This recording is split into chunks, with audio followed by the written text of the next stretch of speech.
"Let's give 'em wild shepherds," said Jack. We began singing in confusion, plunging into a wreckage of keys, of different words and tempos, but we gathered our strength. He who sang loudest took the rest of us with him, and the carol took shape, if not sweetness. This huge stone house with its ivied walls was always a mystery to us. What were those gables, those rooms and attics, those narrow windows veiled by the cedar trees? As we sang Wild Shepherds, we craned our necks, gaping into that lamp-lit hall which we had never entered, staring at the muskets and untenanted chairs, the great tapestries furred by dust, until suddenly on the stairs we saw the old squire himself standing and listening with his head tilting to one side. He didn't move until we'd finished. Then slowly he tottered towards us, dropped 2 coins in our box with a trembling hand, scratched his name in the book we carried, gave us each a long look with his moist, blind eyes, then turned away in silence. As though released from a spell, we took a few sedate steps, then broke into a run for the gate. We didn't stop till we were out of the grounds. Impatient, at least, to discover the extent of his bounty, we squatted by the cowsheds, held our lanterns over the book, and saw that he'd written 2 shillings. This was quite a good start. No one of any worth in the district would dare to give us less than the squire. So, with money in the box, we pushed on up the valley, pouring scorn on each other's performance. Confident now, we began to consider our quality and whether one carol was not better suited to us than another.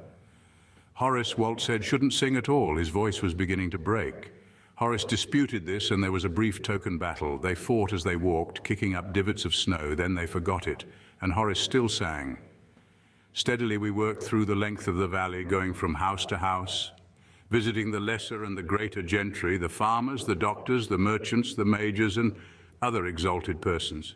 It was freezing hard and blowing too, yet not for a moment did we feel the cold. The snow blew into our faces, into our eyes and mouths, soaked through our puttees, got into our boots and dripped from our woolen caps. But we did not care. The collecting box grew heavier, and the list of names in the book longer and more extravagant, each trying to outdo the other. Mile after mile we went, fighting against the wind, falling into snowdrifts and navigating by the lights of the houses. And yet we never saw our audience.